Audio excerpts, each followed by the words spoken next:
Subscribe करिए हमारे channel Target UP TET CTET को और बेल आइकन को दबाइए। हेलो फ्रेंड्स, मैं रेनू स्वागत करती हूँ आप सभी का आपके अपने channel Target UP TET CTET में। दोस्तों, आज से जो टॉपिक स्टार्ट हो रहा है उसमें हम पढ़ेंगे भारतीय एवं पाश्चात्य विचारकों के जीवन परिचय के बारे में, यानी कि कौन कौन से ऐसे भारतीय विचारक थे जिन्होंने भारतीय शिक्षा पर, प्राथमिक शिक्षा पर बल दिया। इसके अलावा उन्होंने उनके जीवन दर्शन क्या थे और उन्होंने कौन कौन से ऐसे ज्ञान दिया जो आज भी उतनी ही उपयोगी है जितनी उस समय पर उपयोगी थी। तो दोस्तों, सबसे पहले हम भारतीय विचारकों में पढ़ने वाले हैं स्वामी विवेकानंद के जीवन परिचय को। स्वामी विवेकानंद के जीवन परिचय में हम देखेंगे कि स्वामी जी ने हमारे देश की शिक्षा व्यवस्था में कौन कौन से परिवर्तन लाए। इसके अलावा उन्होंने कौन कौन से ऐसे प्रयास किए जिससे भारतीय शिक्षा की रूपरेखा बदल सके। तो दोस्तों, चलिए बिना किसी देरी के हम स्टार्ट करते हैं। इससे पहले की कक्षाएं अगर आपने नहीं देखी हैं, जितनी भी क्लासेस हमने की हैं, उन सभी की लिंक मैं डिस्क्रिप्शन बॉक्स में दे देती हूँ और सभी का पूरा एक प्लेलिस्ट हमने बना दिया है। सभी सब्जेक्ट का एक पूरा प्लेलिस्ट बना दिया है, अलग अलग सब्जेक्ट का अलग अलग प्लेलिस्ट बना दिया है और हर एक सब्जेक्ट के प्लेलिस्ट में आपको उस सब्जेक्ट की सभी वीडियोस मिल जाएंगी। तो दोस्तों, चलिए अब स्टार्ट करते हैं। सबसे पहले स्वामी जी के जीवन दर्शन में सबसे पहले इनका जीवन दर्शन देखेंगे हम, यानी कि जीवन परिचय। स्वामी जी का जन्म 12 जनवरी 1863 ईस्वी में कोलकाता में हुआ था। इनके बचपन का नाम नरेंद्र नाथ दत्त था। स्वामी जी जाति के बंगाली क्षत्रिय थे, यानी कि इनका जन्म बंगाल में हुआ था। और दोस्तों, 12 जनवरी को क्या मनाया जाता है? आप सभी को पता होगा, 12 जनवरी को मनाया जाता है राष्ट्रीय युवा दिवस। क्यों मनाया जाता है? क्योंकि उसी दिन स्वामी विवेकानंद जी का जन्मदिन है, यानी कि उसी दिन उनका जन्म हुआ था। तो इसीलिए 12 जनवरी को हम राष्ट्रीय युवा दिवस के रूप में मनाते हैं पूरे देश में। तो दोस्तों, इनके बचपन का नाम याद रखिएगा। और अब देखते हैं हम इनके प्रधानाचार्य ने इनके विषय में क्या कहा था। इनके प्रधानाचार्य ने इनके विषय में क्या कहा था, ध्यान से सुनिएगा। नरेंद्र नाथ दत्त वस्तुतः प्रतिभाशाली है। मैंने विश्व के विभिन्न देशों की यात्राएं की हैं, परंतु किशोरावस्था में ही इनके समान योग्य व महान क्षमताओं वाला युवक नहीं देखा। यानी कि कितनी बड़ी बात इनके प्रधानाचार्य ने इनकी किशोरावस्था में कह दी थी कि मैंने बहुत सारे देशों की यात्रा की है, लेकिन जितने योग्य और जितने महान और जितने क्षमता वाला ये युवक है, किसके बारे में बात हो रही है? स्वामी विवेकानंद के बारे में, कि कितने अच्छे इनके विचार हैं और कितने योग्य हैं। तो इसलिए यहाँ पर देखिए, इनके प्रधानाचार्य ने शुरू में ही इनकी प्रतिभा को पहचान लिया था कि ये बच्चा आगे चल करके पूरे विश्व में भारत का नाम करेगा। अब इसके बाद दोस्तों देखिए, इनकी मृत्यु 1902 ईस्वी में हो गई थी। दोस्तों, इनकी जो मृत्यु थी वो बहुत ही कम अवस्था में हो गई थी। अब चलिए आगे देखते हैं। लेकिन ये विचारों में हमेशा हमारे जीवन में अमर रहेंगे और इनके जो भी जितने भी इन्होंने शिक्षा में योगदान दिया है उसके लिए जो भारतीय अध्यापक हैं, जो पूरे विश्व के अध्यापक हैं, वो हमेशा इनके विचारों के ऋणी रहेंगे। तो अब देखिए स्वामी जी का जीवन दर्शन। स्वामी जी का जीवन दर्शन विस्तृत और समन्वयवादी है। स्वामी जी वर्तमान शिक्षा के कटुतम आलोचक तथा व्यवहारिक शिक्षा के समर्थक थे। दोस्तों देखिए, यहाँ पर जो स्वामी विवेकानंद जी के जीवन दर्शन में एक चीज कही गई है कि वो व्यवहारिक शिक्षा पर अधिक बल देते थे, यानी कि जो शिक्षा हम ग्रहण कर रहे हैं, जो भी जीवन में हम शिक्षा को ग्रहण कर रहे हैं, वो हमारे दैनिक जीवन में उपयोग हो। यानी कि जैसे आजकल लोग प्रोफेशनल कोर्स करना चाहते हैं। प्रोफेशनल कोर्स का मतलब क्या होता है? किसी भी चीज की ट्रेनिंग लेना चाहते हैं ताकि वो जल्द से जल्द उसमें स्किल्ड हो जाए उस कला में और जल्द से जल्द उनको नौकरी मिले। जैसे कि लोग इंजीनियरिंग की तरफ भागते हैं, या इस तरीके से कोई भी प्रोफेशनल कोर्स करना चाहते हैं जिससे उनको जल्द से जल्द नौकरी मिले। तो यहाँ पर स्वामी जी ने व्यवहारिक शिक्षा की बात की है कि ऐसी शिक्षा जो हमें आगे चल करके हमारे भावी जीवन में हमारी मदद करे और हमें एक योग्य नागरिक भी बनाए। स्वामी जी का विचार था कि वर्तमान शिक्षा मनुष्य को जीवन संग्राम के लिए तैयार नहीं करती है, वरन उसे शक्तिहीन बनाती है।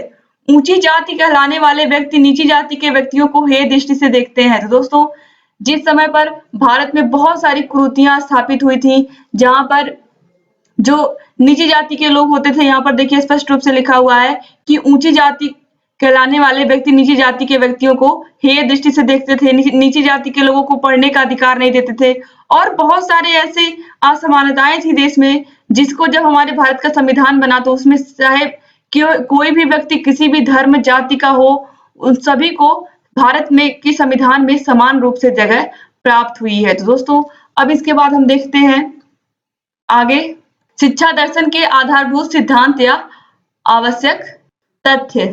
चलिए देखते हैं।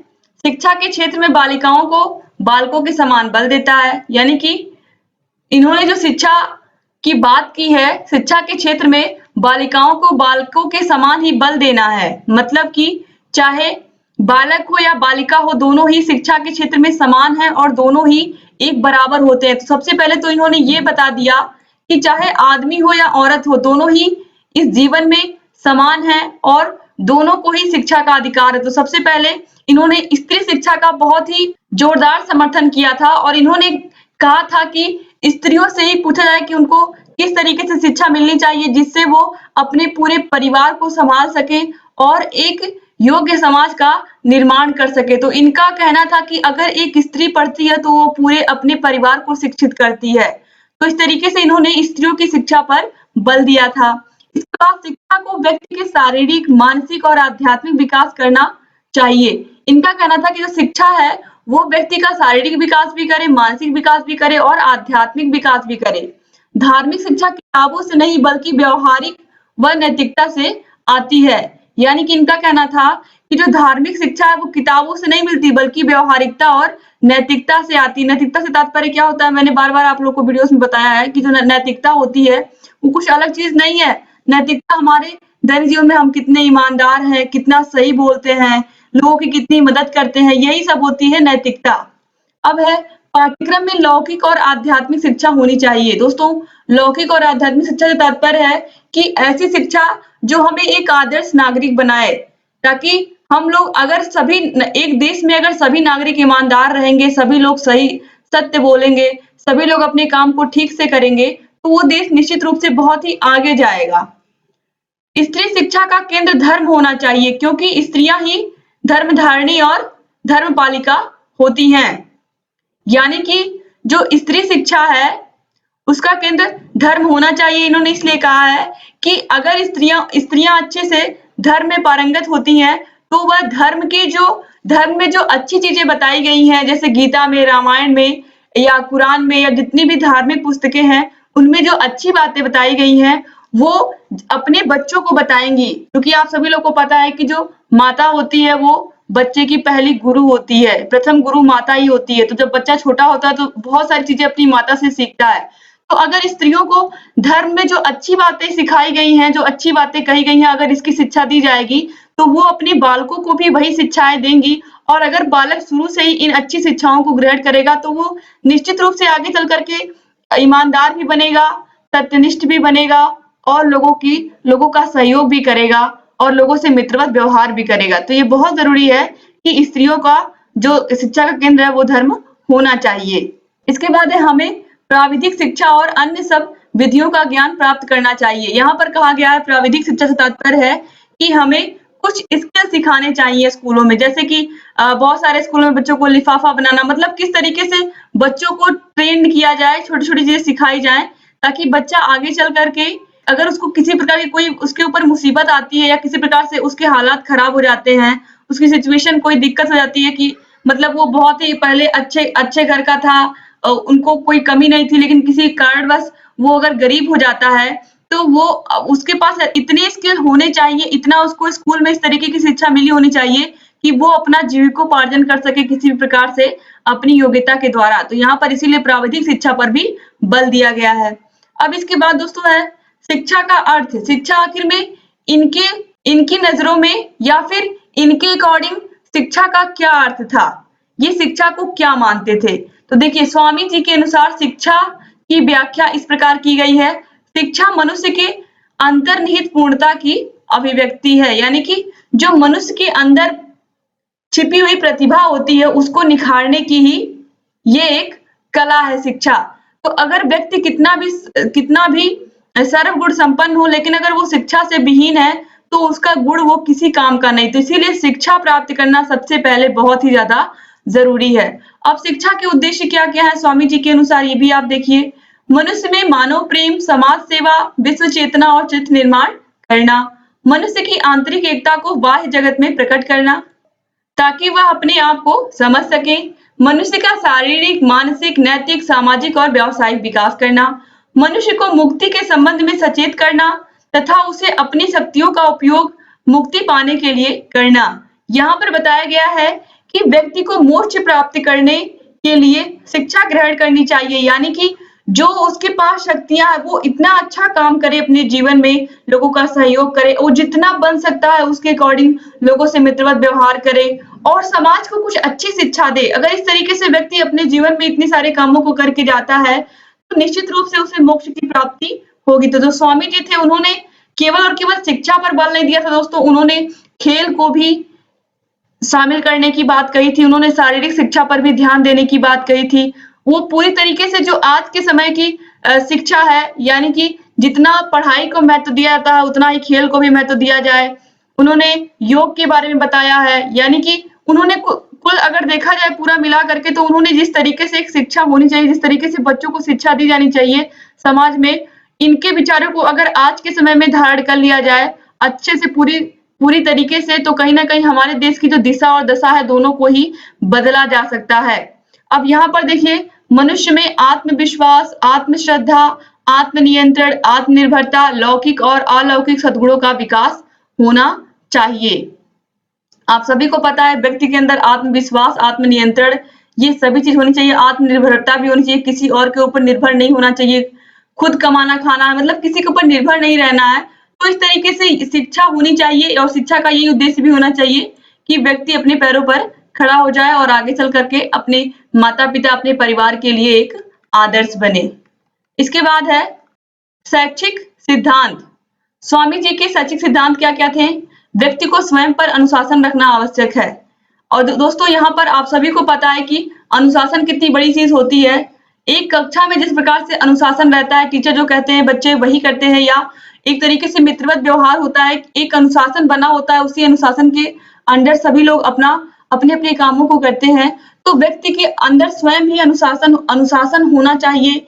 किसी भी चीज को लेकर के अत्यधिक उत्साहित नहीं होना चाहिए या किसी भी चीज को लेकर के अत्यधिक निराश नहीं होना चाहिए। जीवन में हमेशा संयम रखना चाहिए और अनुशासन के साथ रहना चाहिए। ये बात सिखाई है स्वामी विवेकानंद जी ने अपने शैक्षिक सिद्धांत में।